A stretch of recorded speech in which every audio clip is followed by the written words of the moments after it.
এক রাখাল ছেলে মাঠে গরু ছাড়িয়া দিয়া গাছ তলায় বসিয়া আছে। এমন সময় এক ফকির আসিয়া তাহাকে বলিল, বাবা, আমাকে একটু পানি খাওয়াইবে? আমার বড়ই তেষ্টা পাইয়াছে। রাখালটি তাড়াতাড়ি নদীতে যাইয়া এক ঘটি পানি আনিয়া মুসাফিরকে দিল। পানি খাইয়া মুসাফির বড়ই খুশি হইল। যাইবার সময় মুসাফির রাখাল ছেলেটিকে একটি মন্ত্র শিখাইয়া দিয়া গেল। তুমি কেন ঘষো, আমি তাহা জানি। তুমি কেন ঘষো, আমি তাহা জানি। আরও বলিয়া গেল, তুমি যখন তখন এই মন্ত্রটি জোরে জোরে আওড়াইবে, তোমার কপাল ফিরিয়া যাইবে। সেই হইতে রাখাল ছেলেটি যখন তখন এই মন্ত্রটি আওড়ায়। পাড়ার লোকে ভাবে সে পাগল হইয়াছে। সে দেশের বাদশাহ বড় ভালো মানুষ ছিলেন।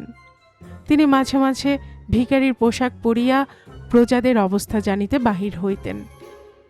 সেদিন ঘুরিতে ঘুরিতে বাদশাহ দেখিতে পাইলেন কয়েকজন চোর একটি বাড়িতে শীত কাটিতেছিল।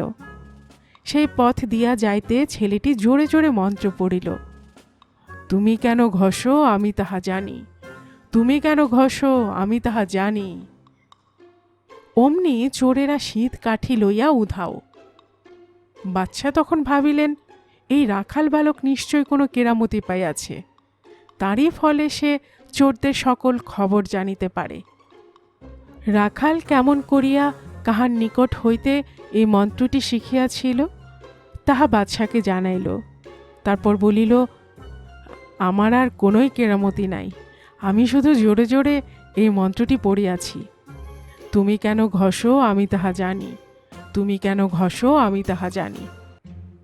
বাদশাহ রাখাল ছেলেটিকে বহু পুরস্কার দিয়া তাহার নিকট হইতে এই মন্ত্রটি শিখিয়া আসিলেন। বাদশাহর উজির বড়ই খারাপ লোক। সে গোপনে গোপনে বাদশাকে খুন করিয়া নিজে বাদশাহ হইবার মতলবে ছিল। তাই সে বাদশার নাপিতকে বহু টাকা ঘুষ দিয়া বলিয়া দিল, তুমি যখন কাল বাদশার দাড়ি কামাইবে, তখন খুর দিয়া তার গলা কাটিয়া ফেলিবে। নাপিত বহু টাকা ঘুষ পাইয়া উজিরের কথায় রাজি হইল।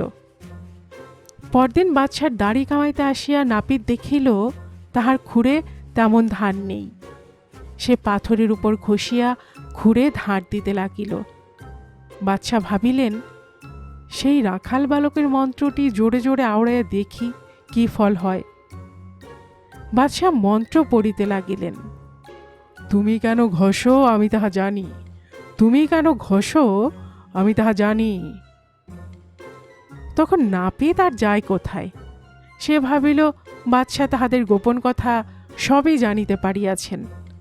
সে তাড়াতাড়ি উঠিয়া বাদশার পায়ে পড়িয়া কাঁদিয়া বলিল, বাদশাহ নামদার, আমার কসুর মাফ করেন। আপনার দুষ্ট উজির অনেক টাকা পয়সা দিয়ে আমাকে আপনার গলা কাটিতে পরামর্শ দিয়াছে।